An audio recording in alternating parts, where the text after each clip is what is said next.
Hello, and thank you for attending today's webinar. Can't we all just get along? All about conflict resolution. This is all part of our Stay Healthy at Home webinar series, every Tuesday at 2 p.m. So a little bit about me and our program. My name is Erin Smithers. I'm the Assistant Director of the New Jersey Self-Advocacy Project. We have been a division-funded program with the ARC of New Jersey since 1983. We support the state's largest network of individual self-advocates and self-advocacy groups. We also provide comprehensive trainings and resources to self-advocates, family members, direct support professionals, and agency personnel. So everybody has a control panel. If at any time you have any questions, comments, or feedback, you can leave that in the questions box in your control panel. There's also going to be a few exercises where I will ask you for your input, your thoughts, or your experiences. Those can also go into the questions box. We're going to be talking about conflicts in this training, and I just want to issue a blanket reminder to just be mindful of what you're sharing. Let's try to stay away from using names or calling specific people out and just use general information. And this will be a very interactive webinar. We're going to have polls, case examples, interactive activities. I'm going to ask you about your personal experiences and your thoughts, and we'll be participating in group discussions.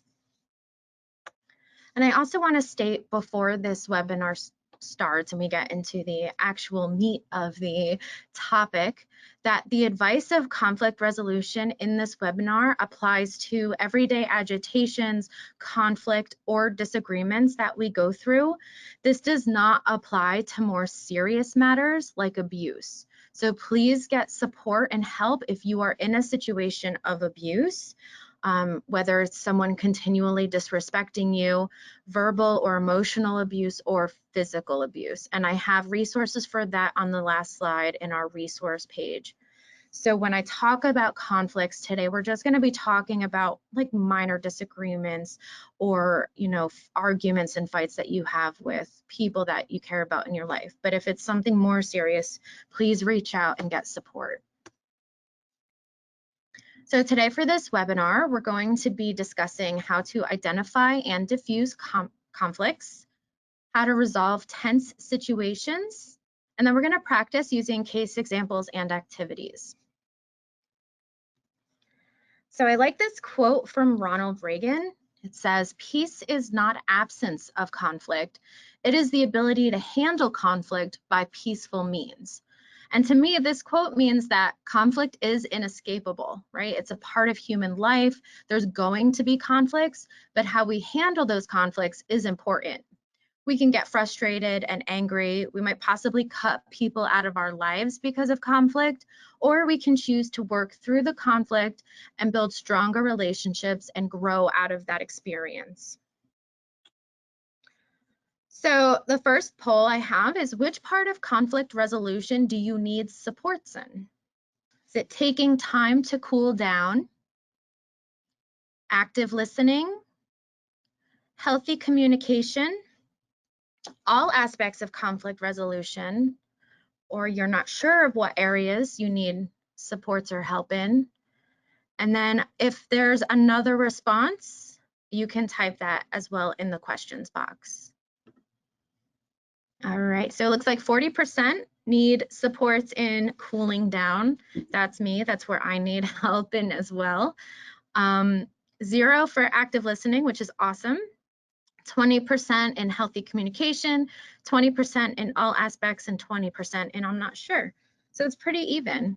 Again, depending on my mood, it could change, but awesome. So we're gonna go through all of these.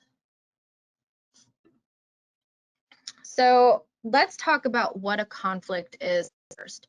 Here's the actual definition. It's a mental struggle resulting from incompatible or opposing needs. Basically, a conflict is a clash of interest. The basis of the conflict might vary from person to person, day to day, situation to situation. Some days you might be okay with something, and the next it might cause you conflict. Just like we talked about though, conflict is unavoidable. Eventually you're going to come across some sort of conflict. Let me know in the questions box, what are some things that cause you conflict? Just a reminder, don't put anyone's names or identifying information. Let's keep things unspecific and general. For me, some things that can cause conflict are differing opinions. Maybe it's an argument with a friend. Maybe someone hurt your feelings. I know that some days my emotions kind of fluctuate, which again is normal. We're human beings, it's going to happen.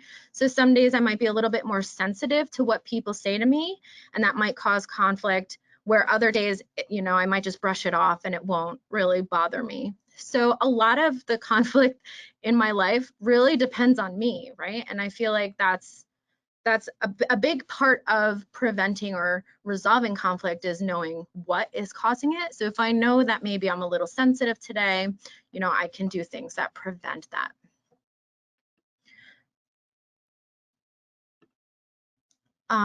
Gina Marie posted, having the give and take to be different, no understandings of my level of function with my disability, that could be a huge conflict. Yeah, so again, that's something that's specific to you, right? So you know exactly what is causing you that kind of personal conflict. Thank you so much for sharing that. You also posted that you need help to minimize your window. So I'm not sure, but Frankie can probably offer some support in that. Can you just put in the questions box to let us know what device you're using? That might be able to help us too.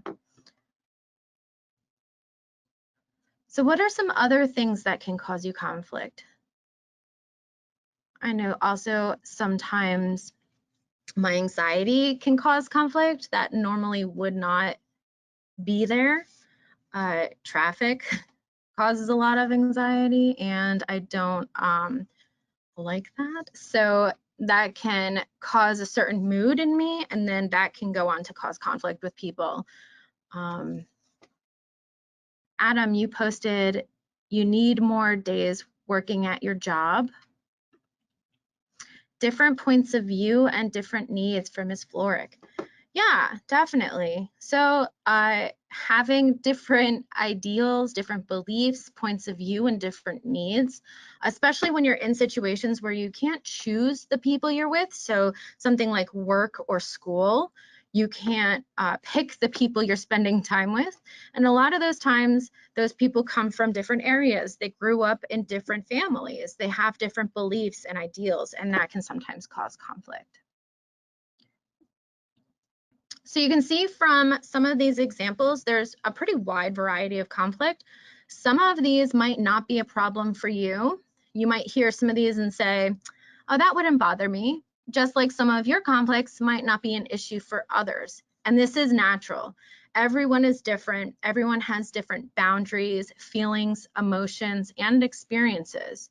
We also have different things that kind of trigger us into feeling certain ways or might bring up past memories. So let's talk about a few ways that we can try to prevent conflict. The first big tip is to speak up for yourself. If someone does something that upsets you, hurts your feelings, or they say something you don't like, try to speak up as soon as you calmly can. Sometimes we tend to hold things inside until we just can't anymore. It kind of bottles up and then it just explodes, and then we wind up lashing out at another person or saying things we might not mean. But if we can calmly let people know how we feel when things happen, then we might be able to prevent it from happening again. The key word here though is calmly. We want to be respectful and mindful when we're telling someone else about how we feel. We don't want to speak out of emotions or frustration. So if you start to feel overwhelmed by emotions when you're letting someone know how you feel, which is perfectly okay, just try to take a break and come back when you're ready to talk. The next tip is to share your boundaries and set clear expectations of those boundaries. So let people know what your boundaries are when you first meet, when you first talk to them, or when you first see them. Let people know what you expect out of a situation. This way people know what their role is and how they fit into that situation. What are some boundaries that you put in place to make yourself more comfortable and feel safer? So an example of one of my boundaries was over the pandemic when we were able to start seeing people again. I let everyone know about my preferences, that I wanted to stay masked, stay 6 feet away from people. I was not going to give hugs or handshakes, definitely no kisses. It made everyone aware of what was expected of them, and it shared my level of comfort. I also letting people know before I saw them, set that expectation so that it wasn't a little awkward when I saw them. They knew exactly what my comfort level was and what I wanted. If someone forgot and crossed a boundary, I would just simply remind them of, what I'm comfortable with and what I wanted and needed from everyone. Another boundary is just typically in general, before the pandemic, after the pandemic, I'm not much of a big hugger. So I do prefer handshakes. I love high fives, the pound it, fist bumps. I prefer those. So I also let people know, when I first meet them, or if someone comes in to give me a hug, I just, let them know so that they're aware. I'm not much of a big hugger. I do prefer a handshake. Can we do a handshake instead? Or can we do a high five? I really do like high fives. So what are some boundaries that you might have set? It could be maybe that you've talked to other people about borrowing your items, or that you want some personal space from other people. Boundaries are different from person to person. So my boundaries that are important to me might not be something that would make you feel comfortable or less comfortable. So our boundaries might be different. That's also why it's important to let people know ahead of time and let people know about what your boundaries are so that you can feel comfortable and feel safe, but understand that everybody's different. So someone might not share your boundary. Like Adam, you posted you miss hugging and handshaking, shaking hands with your friends. So you like hugs. So our boundaries are a little bit different, and that's totally okay. Thanks for sharing. Does anyone else have any other boundaries that they would like to share? Some things that help keep them safe and comfortable? Maybe when you're meeting new people or when you are around people that you've known for a really long time. You can just go ahead and type that in the questions box.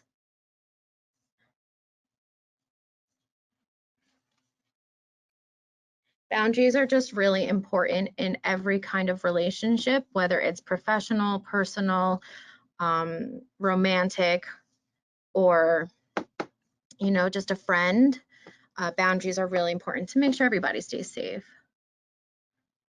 So Miss Floric posted, I'd go run errands and be uncomfortable when other people got too close to me, like less than 6 feet away. Yeah, I feel the same way. Kind of before the pandemic as well, but definitely during the pandemic, you value your personal space. And I think that's pretty common boundary. A lot of people value their personal space, especially during the pandemic when we were supposed to be staying socially distant or 6 feet away. Thanks so much for sharing. So the next tip to try to prevent conflict is to use respectful language. We're going to go more into detail with this later, but basically we just don't want to criticize, insult, or blame. That's not going to be a positive way to keep things moving. When you use disrespectful language, it kind of makes everyone feel defensive and things don't really get worked on. So to try to prevent conflict, again, let's try to get to a place where we feel calm and able to talk, and we can use this respectful language. And then a big part of preventing conflicts from even happening is to compromise. Let's talk a little bit more about compromises. So compromises are a mutual concession. That is the official definition. Basically, what that means is that neither side gets exactly what they want, but they agree to a part of it to help come to an agreement. So you don't get everything you want, but you might get a little, and the other person might get a little, and that might be enough for you to say, okay, that works, let's just move on. So here's an example of a situation where two people want something different. If you could type in the questions box what you think a good compromise for this situation would be, and there's typically, for my examples, there's always more than one compromise you can do, but typically in real life as well, there are more than one way to compromise in a situation. So the example is you and your friend are at the movie theater. You would like to sit in the back, but your friend wants to sit in the front. So this could be, you know, a minor conflict, trying to decide where to sit. So what would be a compromise that you could do in this situation? And you can type that in the questions box. And there is definitely more than one way for this situation to be resolved by a compromise. So I know it takes a little bit of time for the questions to come through in the questions box, but Ms. Florek says, take turns. This time do the front and next time do the back. Excellent. Yeah, again, everybody is not getting exactly what they want, but you get a little bit. This time you're gonna sit in the front, your friend gets what they want, and then next time you sit in the back and you get what you want. Does anyone else have any ideas on what else you could do to compromise in this situation? You can go ahead and place that in the questions box as well.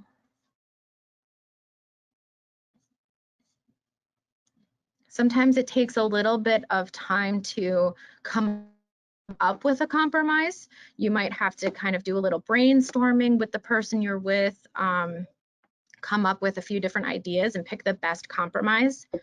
Gina Marie put sit in the middle. Yeah, so you're a little bit in the front, you're a little bit in the back. Nobody gets what they want, but you're still sitting together and you're watching the movie, which might be more important. It might be more important that you sit with your friend than where you sit. So sitting in the middle could be a really good compromise. And again, it's going to depend on the people. So for like for myself, my sister loves to sit on the end, and I like to sit in the middle because I like the screen to kind of be in the middle. So we sit in a row that there's no one else in, so that even if she's not on the end seat, she's the end person. So it's easier for her to get out if she needs to. So that's kind of a compromise that we do.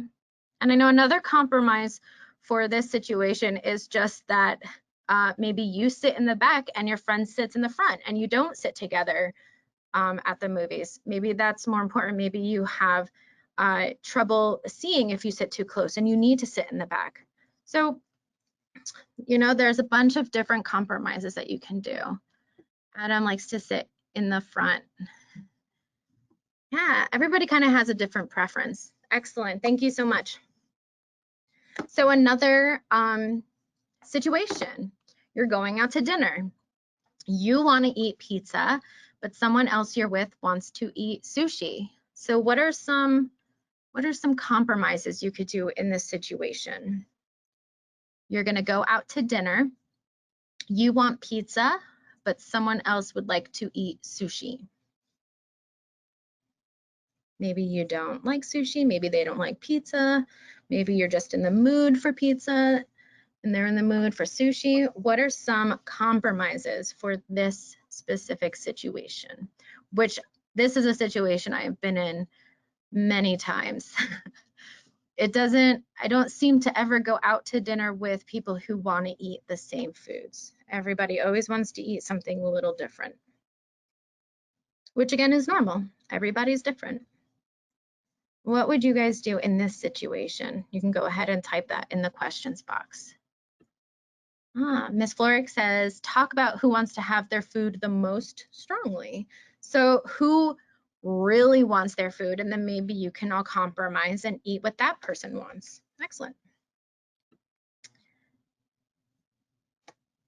Adam, you put going to get something to eat with a girlfriend. So yeah, so what would you do, Adam, if your girlfriend wanted to eat something, your girlfriend wanted to eat sushi, but you wanted to eat pizza?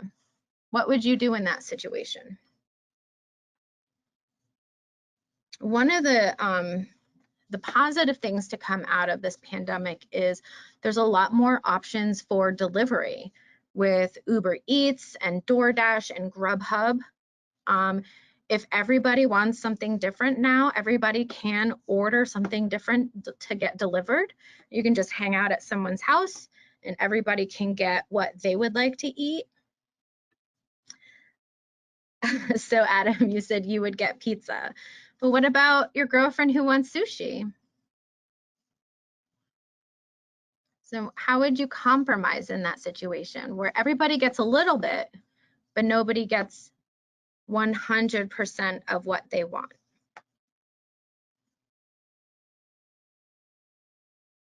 So yeah, so there's a lot of food delivery options. You can just go to someone's house and get different kinds of foods delivered. When I've done this training in the past, someone said go to like a food court where they have pizza and they have sushi and they have burgers and they have salads. So if you have a bunch of different people who want to eat a bunch of different things, you can go to one place and you can get whatever it is you want while everyone else gets what they want as well. So I guess the compromise in that situation would be you're not going really out to a restaurant, you're going to a mall food court, but you get the food that you want. Excellent. Thanks so much, guys, for sharing. So Gina, you said you need to be considerate of diet restrictions too. That may be why someone doesn't want to eat what you want to eat, and that's a good point. So that kind of goes along with what Ms. Floric said about talk about why people want to eat the certain foods that they want to eat. And then if someone maybe is allergic to fish and that's why they can't get sushi, that might be a good reason to compromise and get something else to eat. So that's a really good point, Gina Marie. And then our last situation, you and your best friend want to buy a projector to watch movies on together. You both split the cost. Your friend wants to use the projector tonight, but so do you. So projectors have become like kind of popular again for people to watch movies and TV on their walls in their house, but they're kind of costly. So you and your friend both put money in to get a projector so you can watch movies together. But your friend wants to use it tonight, and so do you. So how would you compromise in this situation? You share a cost, you both put in equal amount of money, so you both own it exactly the same. How do you decide who gets to use the projector? So this, again, situation has happened in real life, not with a projector, but I split the cost of a few things with family or with friends, and then we both want to use it. So what are some compromises that you could come up with that could ensure that both people get a little bit of what they want?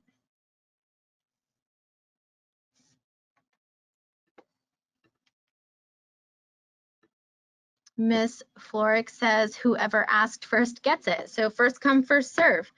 If that's what you and your friend or family member agree on, that works too. I know a lot of people use like flipping a coin, or they do rock, paper, scissors, kind of something, again, like something random decides, like if it's heads or tail on a coin. That could definitely work as long as both sides are okay with that. Definitely. Does anyone have any other ideas on how you can compromise in this situation as well?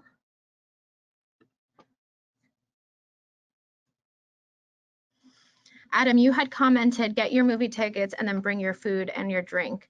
So I think you're talking about if you guys want to eat different things, then you can go somewhere and both bring the food that you want to eat. So you can get pizza and the other person can get sushi and you just go somewhere and eat your food together. So that's also a solution for the last example.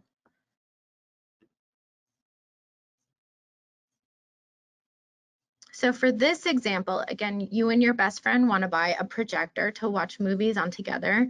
You split the cost. Your friend wants to use the projector tonight, but so do you. Compromise for this could also be that just like with the sitting in the front of the movies and the back of the movies, maybe tonight your friend gets it and then tomorrow you get it. Maybe you both go over to the same place and watch it together. Those could be some other compromises. Again, it's a mutual concession, so it has to be something that both sides agree to. You can't just decide what a good compromise is for the other person. Both parties have to be getting a little bit of something that they want and they have to agree to it. So compromises work because everyone gets a little bit of what they want. Both parties walk away with some sense of victory. Nobody wants to walk away from a conflict feeling as if they've gained nothing from the transaction. So in a compromise, everybody walks away with a little bit of something to show for their efforts. It shows that you're willing to work with other people, and compromise is regarded positively. Many people respect those who are willing to compromise. In many cases, this willingness is seen as a sign of maturity and a willingness to be a team player. So compromise really shows people that you're willing to work with other people, and that's really good in like a job setting as well. And then it shows you're listening to what the other person wants. So when you compromise, people feel like they're being listened to. Compromisers are often good listeners. They genuinely want to hear other perspectives so that they can best negotiate a resolution that meets at least some of everyone's needs. So excellent. Compromise is a really good tool to have in both preventing and resolving conflict. So let's say you've went through a lot of the ways to prevent conflict and the conflict still happens. Let's talk about how we can resolve it. And it's important to note that the goals of your conflict are going to change from one situation to the next. Just like the reason your conflict came about changed from one person to another or from day to day, the goal of your conflict might change as well. Typically, the goal for a conflict would be to find a healthy resolution. Conflict resolution is a way for the people who are involved in the conflict to find a peaceful solution. In order to do this, you should understand that the conflict needs to be talked about. It needs to be recognized and addressed. All parties should have their voice heard. And this might involve using compromises or a few other tips that we talked about for preventing conflict. So some of the things we talked about on how to prevent can also solve the conflict once it's started. And then we also want to make sure we're communicating in a healthy manner. So these are some ways that you can practice healthy communication by listening and understanding, being patient, talking with respect, saying only the things that you mean, explaining how you feel, speaking face to face. We're going to break these down. So let's start with some active listening. So these are some ways that you can become a better listener. First, try to clear your mind. Prepare to focus on what the other person is saying. So a lot of times when you're in a conflict or in an argument, you're focused more on what you want to say than on what the other person is saying. So it's important to make sure to be a better listener, you really need to focus on what they are saying. We don't want to interrupt. You need to let the other person get out their full thoughts or feelings before you speak. So something that helps me is I write them down as ideas pop into my head. I, of course, let the other person know that if you see me writing, it's just because I want to write things down so I don't interrupt you and I let you speak, but I don't forget what I wanted to say. Use respectful body language. This means making good eye contact, leaning forward, showing engagement in what they're saying, keeping your body relaxed. We don't want to kind of be tensed with our arms crossed, and try to avoid distracting behaviors like if you're sitting in like a wheelie chair, maybe like spinning or wheeling around or kind of pacing. That might show that you're not really paying attention to what the other person is saying. You also want to respond appropriately. So again, we want to try to be patient and calm and respond instead of react. So we're going to talk a lot more about how to be more patient. This is something that kind of takes a very long time to master, and it's something that you probably might always be working on. But if you know how to be more patient, you can respond more appropriately. We want to use acknowledging responses. So try not to say things like, okay, or just okay. We want to try to use encouraging responses that show that you're paying attention. We want to ask questions. This way you'll get the whole story. It will help you better understand what the other person is saying. And then also paraphrase back. Those kind of go hand in hand. Repeating back what the other person says to you can help you remember what they're saying, and it will solidify to the other person that you understood what they said. So a lot of times people recommend saying something like, what I'm hearing is, and then repeating what the other person was saying. And then if that's accurate, they'll say, yes, that's what I mean. Or they'll be like, no, let me correct you. This is what I really mean. So let's try an active listening activity. I'm going to speak for 2 minutes or a little bit less, and I'm going to tell you a story. And then I want you to, when I'm done, put in the questions box some of the details that you remember using some of the tips that we just talked about. So I'm going to set a timer on my phone. I'm going to start talking about a vacation that I took 2 weeks ago. And then I want you to try to remember some of the details, and then you're going to put them in the questions box to see if you practiced active listening. All right. So 2 weeks ago, I had a week off of work for vacation, and we're not really going anywhere. So I decided to take a trip down to the shore.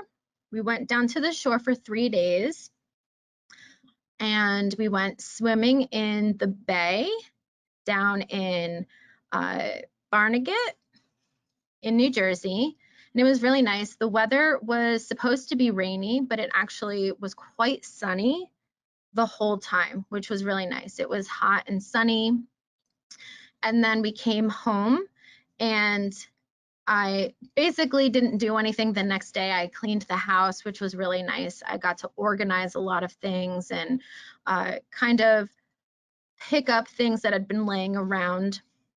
It was nice to do kind of like a deep clean around the house. And then for the next 2 days, we wound up going to the Turtleback Zoo. We did the reptile area, and we got to see a lot of snakes and lizards and turtles. I love turtles. And then we rode the train. We did see a few peacocks, which is cool. I think they're really pretty. And then we saw some monkeys and bears. They have big black bears, and it was a lot of fun. There was a lot of people there, but everybody was respectful and either wearing a mask or staying, trying to stay 6 feet away from everybody. We also got to feed a giraffe, which was really cool. And then we rode the carousel, and we were extremely tired after that, so we came home. And that was my vacation. So I want you guys now to type some of the details you remember from that story into the questions box. What are some things that you picked up from my story that you heard? And some of the ways that you were practicing active listening. Does anybody remember when my vacation was or how long it was for?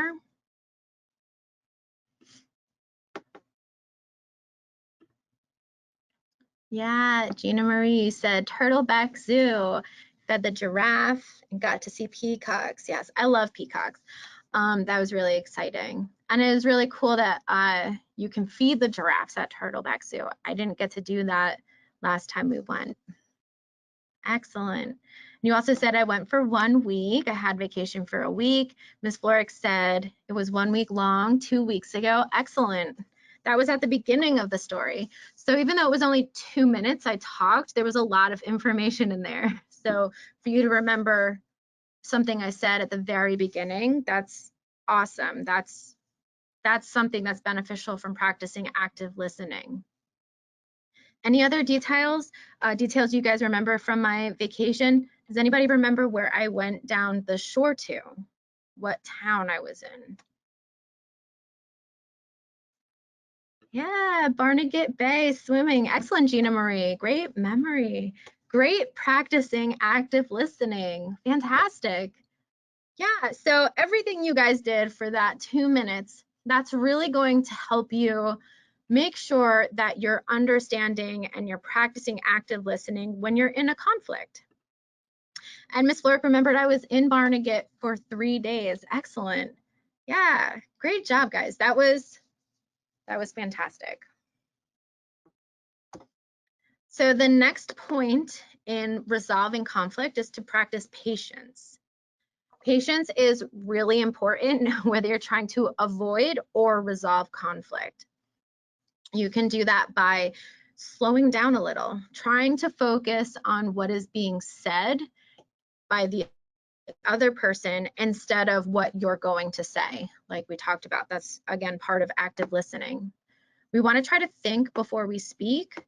This helps us take our time to make sure we're being honest and that we're saying things that we actually mean. Try to take deep breaths. Again, sometimes it can get emotional when you're talking about something that is personal, something that's causing you frustration or anger. So taking some deep breaths, and then lower down in the list, it says take a break. Those can be really helpful to make sure that you are focusing again on what you want to say instead of letting your emotions take over the conversation. Create a timetable. Basically, just make sure that you're carving out time for this conversation. This can help avoid other distractions and really help you focus on solving this conflict. Cooling down, counting to 10. These are things that, again, can help you try to avoid letting emotion take over and respectfully understanding and listening to what the other person is saying. Big tip, again, write down what you want to say. I do this all the time. I have a pretty bad memory. So if something pops into my head, I try to write it down, or I will try to write down what I want to talk about ahead of time. If I know that I'm going to have this conversation because I scheduled it, I created that timetable, I can write down all of my points that I want to talk about so that I won't forget what I wanted to say, even in like the heat of that talk. Be considerate. It might take time for someone to explain their feelings. Don't rush them. Remember that they might be trying to really focus on saying things they mean, again, instead of talking out of emotion. So we want to make sure we're giving everybody the time it takes to do that. And then taking that break if you need it. Very important. And here's a proverb that I've used in other trainings. I really love this quote: if you're patient in one moment of anger, you will escape 100 days of sorrow.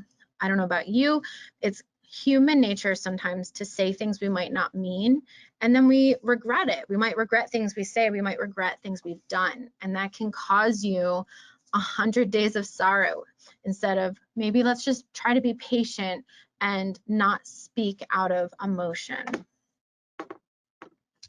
So the next tip is to talk with respect. We want to, again, use respectful language. We don't want to be rude or mean or accusatory. We don't want to yell or raise our voice.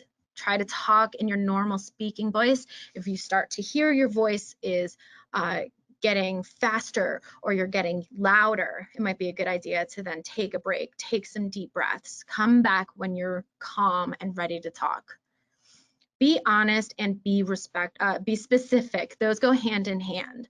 You want to let them know exactly what you feel. We don't want to maybe use examples like, well, this happened at this time at 3:05 p.m., but we want to try to avoid using terms like always, like you always do that. That's a generalization, and that's really not going to help the conflict be resolved because, you know, we know it's not always. It might be a lot, but it's typically never always. And again, the other person might get defensive hearing that. We don't want to try to win arguments, right? We're trying to resolve a conflict. So it's important to remember there really is no winner because the winning is everybody feeling respected and coming out of this stronger, having your relationship be stronger. Again, ask for that summary if you need it or repeat back so that everybody understands what is being said. And then we want to respond and not react. Use your skills with patience to help you remain calm. So here are some common sayings we might say out of anger, and then we can talk about what we really mean. So instead of saying, I hate you, we might mean, I'm just very upset with you right now. And you see there's a big difference in the way that those sound. If someone said to me, I hate you, I would get super defensive. I wouldn't want to talk anymore. I would kind of shut down and like that might be it. If someone said, I'm very upset with you right now, I would be concerned. I would want to know why. I would want to try to resolve that. I would want to try to work with them more. Instead of saying, you don't care about me, you might have meant, I was hurt by what you did. Again, notice that you're talking about how you feel instead of what the other person, quote unquote, did to you. Instead of saying, you never help me, again, that's a generalization, always and never. What we really might have meant is, I needed your help and you weren't there for me at that moment. It might feel like a lot, but I'm sure it's not always and it's not never. Instead of insulting someone by calling them a name, what you really mean is, I'm hurt and I want you to be hurt too. And that again is human nature, right? But we're being more honest about what we're doing instead of insulting someone. And then instead of saying go away, what you might want to say is, I need some space right now, but I want to work this out later. Again, it shows a little bit of openness, it shows some compromise, but it's letting people know your boundary that you need space right now, you need to calm down. Nothing productive is going to happen if we talk right now. And here are some ways to communicate when you're angry. We want to try to change your behavior in the future, right? To try to prevent the same argument from happening over and over and over again. We want to try to learn to prevent it by being open and honest, getting it out in a healthy way. For me, when I'm frustrated or angry, I like to do physical things, either cleaning or exercising, getting my frustration out physically, but in a healthy way that's not, you know, going to hurt anybody or affect any relationships I have. And then ask yourself, why is this bothering me so much? Try to figure out why. It might be something that's completely unrelated to the conflict or why you're angry. And then that can help you communicate better. And then also understand that it's okay to be angry. It's a human emotion and we're all human. What's not okay is to take that anger out on someone else. So we're going to do another activity called the I statement activity. So we're going to see some statements, and I want you to turn them into I statements, statements about yourself, explaining how you feel. So typically the I statement consists of 3 parts: how you feel when something happens because of something. So here's some examples. A father wants his young child to stop calling him rude names during playtime. A common response might be, hey, if you call me a rude name one more time, I'm going to send you straight to bed. But an I statement response might be, I feel very sad when I hear rude words because they hurt my feelings. I like playing with people who use nice words. So again, instead of reacting, we're responding. And we're talking about how we feel instead of what someone else is doing, because we can't control what anyone else does. We can only control how we feel and what we do. Another example might be, a woman becomes angry when her sister borrows her favorite coat and returns it with a stain and a tear. Common response might be, you ruined my jacket. Are you ever going to grow up? Some name calling there. Again, talking about what the other person did. But an I statement response could be, I am upset that my coat was damaged because I can't afford to replace it. I really appreciate it when the things I loan out are taken care of. Again, when you say something out of emotion, it's going to sound more fierce. It's going to sound more offensive. When you take the time to practice these I statements, they can be said a lot more calm with less emotion, even though you're being more honest about how you feel. And another example is, a teenage boy is annoyed with his parents who ask him several times each night if he's completed his homework. A common response might be, lay off me. But an I statement response could be, I feel frustrated and annoyed when I'm reminded over and over to do my homework. I'm old enough now to complete my homework without reminders. So again, just letting someone know, like, hey, I can do this on my own. So I'm going to give you some examples and a common response. And if you could type in the questions box what you think an I statement, a respectful I statement, would be for this example. So the example is, your roommate or your child keeps breaking curfew and not letting you know when they are coming home. Common response could be, you can't keep coming home so late. You are so rude.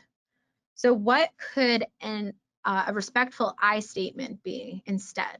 Again, we want to talk about I feel when, because.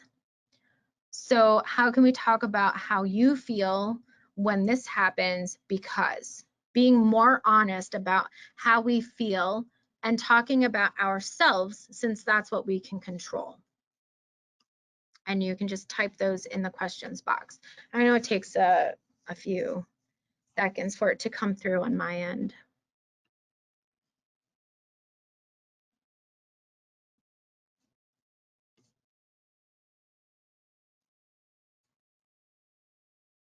So again, the example is, your roommate or your child keeps breaking curfew and not letting you know when they're going to come home. How would that make you feel? A common response might be, you can't keep coming home so late. You're so rude. What would an I statement be? Where you say, I feel blank when blank because blank. I feel bad, Adam, you put. Yeah, I would. Why would you feel bad if someone wasn't calling you and letting you know when they were coming home? Like, yeah, Miss Lorick said, I feel worried and nervous when you're late getting home because something could have happened to you. It's scary. Definitely, right? We're worried about the other person. That's what's really happening, is we're not mad at them. We're worried. We're scared something happened. We might want to help them. And it's just, what we want is maybe just to let them have us text us and let us know when they're coming home. Even if it's going to be after curfew, even if it's going to be after when they say they're going to be home, at least now you know that they're okay. So yeah, I feel worried when you come home late. I can't even sleep. So yeah, excellent. So here's another example. Your friend is not returning your phone calls or texts. Common response might be to get defensive and say, you never call me, I guess we won't just talk anymore. You might, you know, kind of jump right to that conclusion that like they don't want to be your friend, they don't want to talk to you anymore without knowing what's really going on. So how can we turn that into a respectful I statement? By saying, I feel when, because. Adam, you put, you worry about them, right? If they're not returning your phone calls or your texts, you worry about them. Are they okay? You know, we might sometimes automatically jump to they're mad at us, but most of the time that's not the case, right? Something's going on and they're just involved in what's going on with them and it has nothing to do with us. So yeah, so a good I statement for this would be, I feel hurt when you go so long without calling. I'm afraid you don't care or you're worried about them. Excellent. All right, last example. A friend always cancels plans at the last minute. I don't know if anyone has a friend like this. Oh, Miss Florick, you said, I feel forgotten, but I do it too sometimes. Yeah, so being understanding that, hey, let's both get better at that. That was for the last example. Excellent. So for this example, a friend always cancels plans at the last minute. A common response might be, you always cancel plans with me. I don't want to hang out with you anymore. But if that's, you know, not generally honest, we care about that person. We, you know, we don't want to stop being friends with them. How do we really feel? Remember, the I statement is, I feel when, because.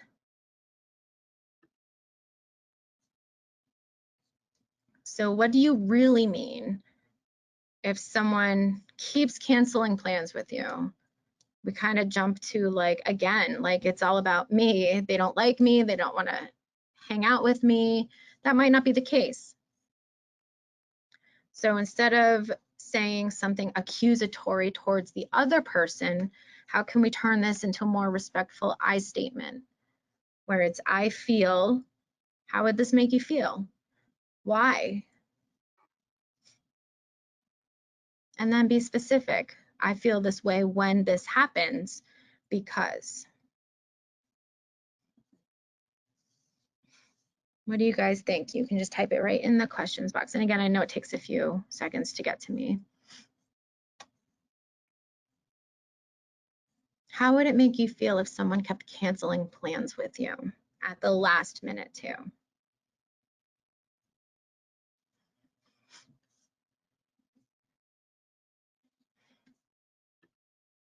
I feel disappointed when you cancel last minute because I was looking forward to seeing you. Excellent. Yeah, that's a great I statement.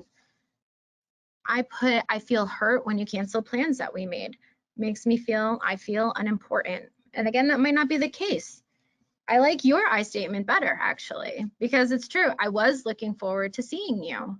And then I got, you know, disappointed when plans were canceled. Excellent. So you also want to make sure you're explaining how you feel. You want to talk privately, focus on the facts, try not to use hypothetical or very generalized situation. Use those I statements, talk about how you feel. Don't assume you know how they feel or what they're thinking. Be honest, be prepared. If you need to write things down first, do that. Tailor that message. So talk in a way that the other person can understand. Talk early. Again, try not to bottle things in and try not to hold things in. As soon as something bothers you, when you're still calm about it, talk about it. And then it's really important to speak face to face. You want to be available. Speaking face to face, just people tend to be more respectful. They tend to be more honest. They tend to be less accusatory, right? So it's important. Try to make that commitment to speak to the other person, to put your relationship in front of the emotions that you might be feeling. Talk often. It takes time to build that relationship. And try to eliminate those distractions, and then follow through with promises or scheduling more face-to-face time. All right, so now we've got some case examples. So, you know, we kind of did this case example. Let's go on to this one. So case example, you ask a staff member at your home if you can learn to cook and help out in the kitchen. They keep making dinner without you, and they won't let you help prepare food in the kitchen. What would you do? We've talked about ways maybe we can prevent conflict. And if you're in conflict, we've talked about ways that you can handle that. How would you use all of the skills we talked about to handle this situation? What would you do? So again, you ask a staff member at your home if you can learn to cook and help out in the kitchen. They keep making dinner without you, and they won't let you help prepare food in the kitchen. What would you do in this situation?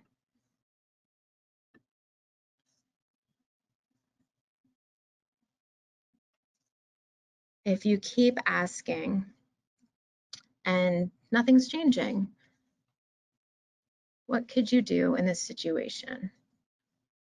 You can go ahead and type that in the questions box.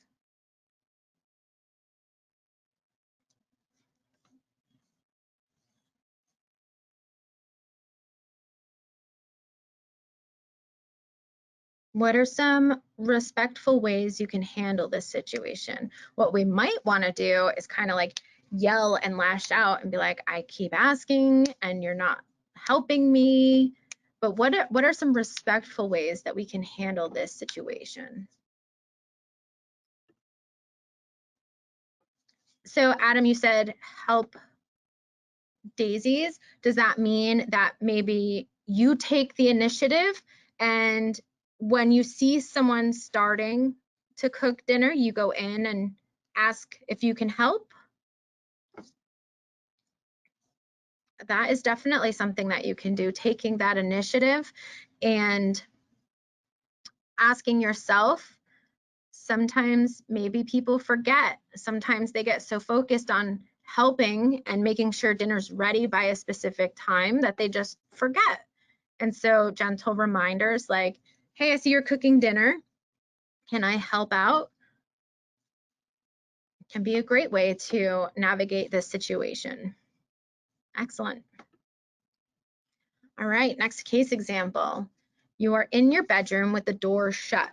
Your parents or your roommates keep coming in without knocking. You ask them to respect your privacy, but they still keep coming in without knocking. What would you say? So again, this next case example, you are in your bedroom with the door shut. Your parents or your roommates keep coming in without knocking. You've asked them to respect your privacy, but still they keep coming in without knocking. What is something you would say?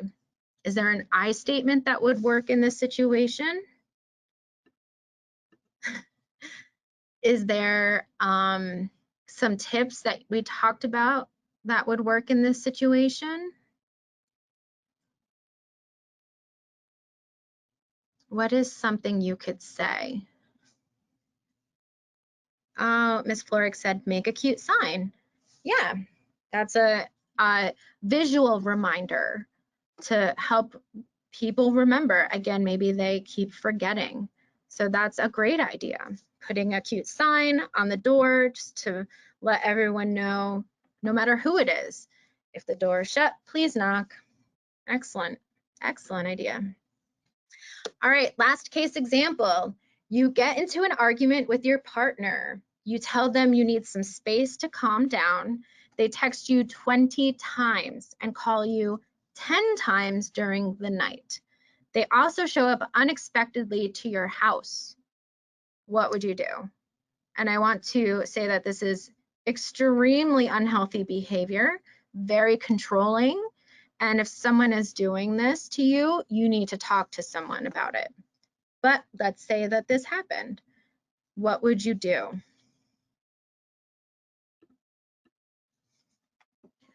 So again, you get into an argument with your partner. You tell them you need some space to calm down. They text you 20 times, and then they call you 10 times during the night. They also show up unexpectedly to your house. What would you do?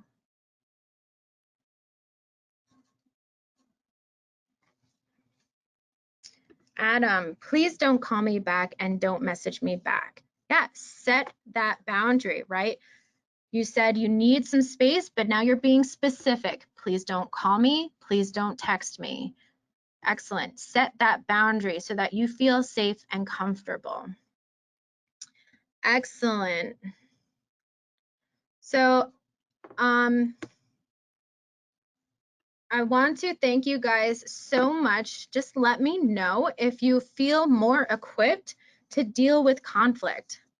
I'm going to start a poll. Just let me know. Do you feel better equipped to deal with conflict now, or maybe prevent it? Yes, no, I don't know, or other. And feel free to type any comments in the questions box as well. Oh, Evelyn has a great point for the last example. I noticed that you showed up without calling me. Please next time call ahead of time or FaceTime, Adam says. Yeah, setting those boundaries and those expectations ahead of time. Excellent. I want to thank you guys as well for sharing all of your stories and participating in this. That was fantastic. Thank you so much. And don't forget that in your handouts tab underneath the questions box, we have some handouts for you to take with you. It looks like 83% feel more equipped, and that's awesome. So if you want a copy of these slides, that is in your handouts section, so you have all of this information. Then we also have our weekly planner, because we are always doing stuff every day of the week. And then we have our training flyer. If you would like us to do this training for your group, for your class, please reach out to us. Our information is on both the weekly planner, our training flyer, actually, and it's still in the slides for the conflict resolution webinar. So thank you guys so much. Thank you for coming, and I hope you have a fantastic day.